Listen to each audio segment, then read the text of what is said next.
Hey there, I'm back with a brief update for you. Longer video coming later this week.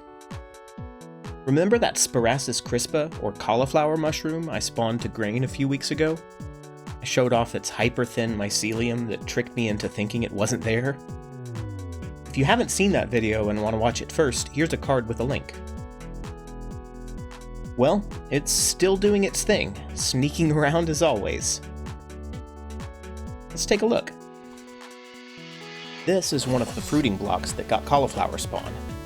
I have a few, but this one's the best example. If you watched that other video, you may remember that one jar had a suspicious black spot in it. Well, the bag that got that jar did wind up molding, but that's one benefit of keeping your spawn and substrate in smaller batches. Even if one jar or bag contaminates, the others still have a fighting chance. If you're getting consistent contamination across whole batches, you'll know something went wrong with your sterilization. But thankfully, nothing major seems to have gone wrong there for me. I still have all but that one bag, which I tossed last week. You may also remember that the grains hardly looked colonized at all, even on the day I spawned them. Their mycelium was so thin and wispy that unless I caught it in the right light, I couldn't see it at all. But you can see that now, the grains are fluffing up a little bit. Still not anything like the white concrete pour of some reishi and oysters I've worked with, but at least I can see there's mushroom growing there. Below that, though, it does look like nothing's happening. But you probably see where this is heading. A closer look shows a nice, unified front of nearly invisible mycelium to about there. And it's consistent, reaching down through the softwood hardwood blend just like any other mushroom I top spawn like this. It's still not ready for anything but more time on the shelf, but while I thought it wasn't doing anything for a few weeks, it's been gnawing away at the wood and oats I've been feeding it and gradually colonizing the bags. While we're on the topic of this softwood specialist, I want to show you a few more things I thought were neat. It turns out that when you try to grow mushrooms on softwood like the pine pellets I'm using, you get some pretty unexpected things if you don't know what to look for. I've got 3 bags here in which I used the same blend. 79% pine pellets, 19% chunky hardwood sawdust chips, and 2% crushed oyster shells to balance the pine's acidity in a gradual controlled release. I've got 3 species here, and each one is taking on the challenge of softwood very differently. This is Ganoderma oregonense, or the Oregon Reishi. I got this culture from the Mycelium Emporium when I ordered the Sparassis culture. In its native range, it grows in massive conchs from the gigantic Douglas firs that make up the majority of the forests in the Pacific Northwest. So I used my pine pellets for my first attempt to grow it. And it's clearly having a grand old time in there, munching away. This is the concrete I was referring to earlier.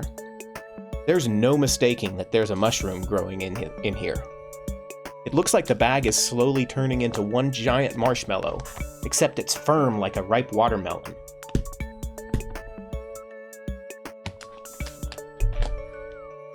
The Oregon Reishi clearly doesn't mind the resin in the pine, but this next species has a different approach. This is my first ever wild mushroom clone. And don't worry, that's not mold. This is a wild turkey tail mushroom that I found on a tree stump just outside my window. The reason I haven't told you the species name is that it's a bit of an odd one. The stump used to be a hemlock, and the species it looks most like, Trametes versicolor, is a known hardwood associate. In short, I know this is reliably called a turkey tail, but it's possible that it's a closely related species like Trametes ochraceae, although it shows a much wider variety of coloration than any ochraceae I've seen. I won't do a deep dive on all that right now, maybe once this fruits. But in the meantime, now that I've gotten a clean culture going on grain and now substrate, I'm offering it for sale on my Etsy store. Link is in the description. I'm Phaewild there too. Anyway, I promise this isn't a block of grilled halloumi cheese melted onto my substrate. It's the mycelium exuding stress metabolites as it fights through the resinous, typically toxic to turkey tails, pine. The mycelium was already strongly pigmented on agar, which makes sense because it was its bright, burnt orange color that first caught my attention outside the window. And it looks like it's carried that strategy over to the bulk block, where it's clearly starting to eat into the wood and colonize. But it's also made all this gloopy dark stuff on top of the grains. Compare that to the reishi that's thriving on the pine resin, and this polypore is fighting quite a battle. But it's one it's slowly winning. It's a tale of resilience. But as surprising as that outcome was, even weirder was this. This is another of my wild clones. It's the trainwrecker, or Neolentinus lepideus, a softwood preferring species best known for its ability to eat treated wood, even railroad ties that have been treated with creosote. It's thought that it evolved this ability in response to the treating of wood, so it's a fascinating example of evolution in action in relatively recent history. Trainwreckers are common in the wild here in Tennessee, but since they can grow from treated wood and have a tendency to accumulate metals and contaminants from their substrate, they're treated with a bit of caution if found on unknown wood.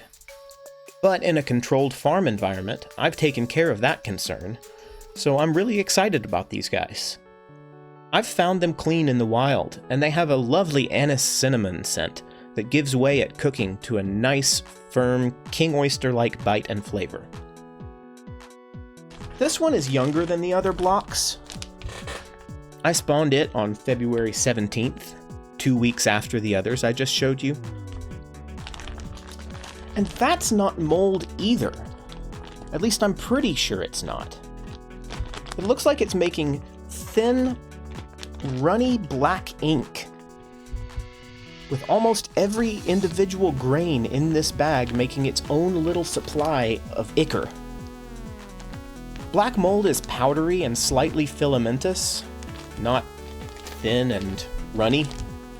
So this, too, seems to be the mycelium metabolizing in response to the resins in the pine. Pretty neat. I'll keep you updated on it, and the other softwood mushrooms I'm growing, so keep an eye out here for any developments. Later this week, I'll show you a different kind of fungal food I'm growing in the lab, and one I'm super excited about. It's not a mushroom, but it's probably the most commonly used culinary fungus, just in terms of sheer volume and the number of different products it can make. And I'm growing it at home, in the Phaewild lab. If you think you know what it is, comment, and I'll shout out any winning guesses. In the meantime, don't exude too many stress metabolites of your own, but maybe don't eat softwood either. I'm Matt, and this is Phaewild.